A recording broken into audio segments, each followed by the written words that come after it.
Judge Napolitano. What if the fix was in for Hillary at the Obama Justice Department?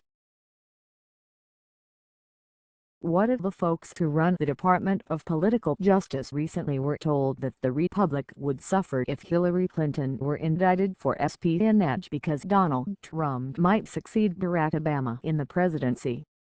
What if espionage is the failure to safeguard state secrets and the evidence that Clinton failed to safeguard them is unambiguous and overwhelming?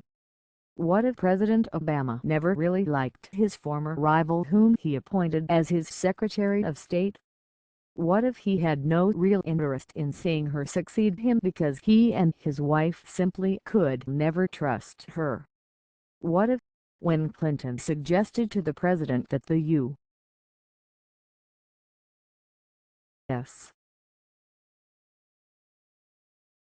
waged a secret undeclared war against Libya, the president went along with it as a no-lose proposition? What if he assumed that if her secret war succeeded he'd get the credit and if her secret war failed she would get the blame? What if the means of fighting the secret war consisted of employing intelligence assets rather than the U.S. military? What if Clinton concocted that idea because the use of the military requires a public reporting to the entire Congress but the use of intelligence assets requires only a secret reporting to a dozen members of Congress? What if Clinton expanded her war by permitting American and foreign arms dealers to bypass the NATO arms embargo on Libya by selling heavy-duty, military-grade arms directly to militias in Libya? What if this was Clinton's dream scenario, an apparent civil war in Libya in which the victorious side was secretly armed by the U.S.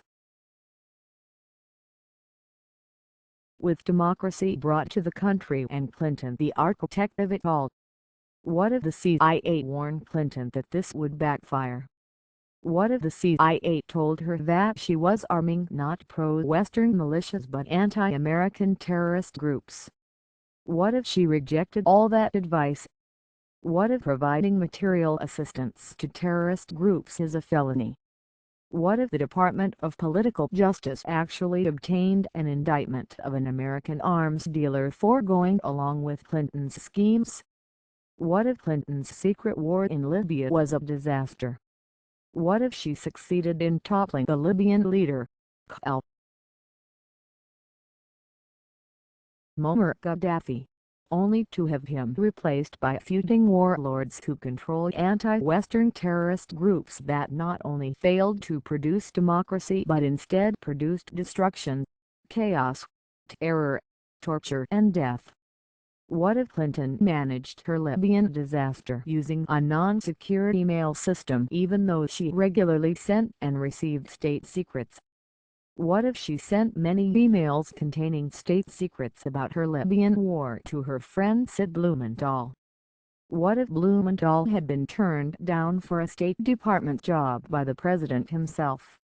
What if Blumenthal did not have a government security clearance to receive lawfully any state secrets? What if Clinton knew that? What if the FBI found that Blumenthal's emails had been hacked by intelligence services of foreign governments that are hostile to America? What if there were terrible secrets that Clinton wanted to keep from the public and for that reason she used private servers and non-government issued mobile devices?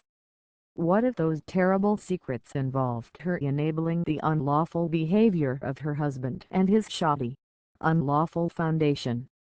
What if Mrs. Clinton made decisions as Secretary of State that were intended to enrich her husband and herself and she needed to keep emails about those decisions away from the public?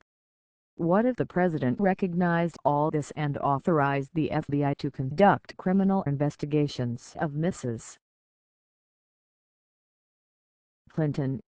What if, after the ascendancy of Donald Trump in the Republican presidential primaries, the president warmed up to his former rival? What if Trump so got under the president's skin that it drove him to embrace Clinton as his chosen successor and as the one Democrat who could prevent the Trump presidency? What if the president sent word to the Department of Political Justice to exonerate Clinton no matter what evidence was found against her?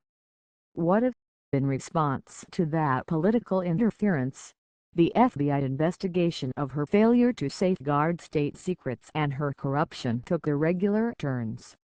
What if FBI management began to intimidate FBI agents who had the goods on her?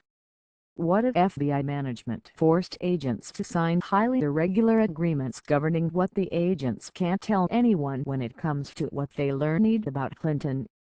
What if the Department of Political Justice never subpoenaed anything from Clinton?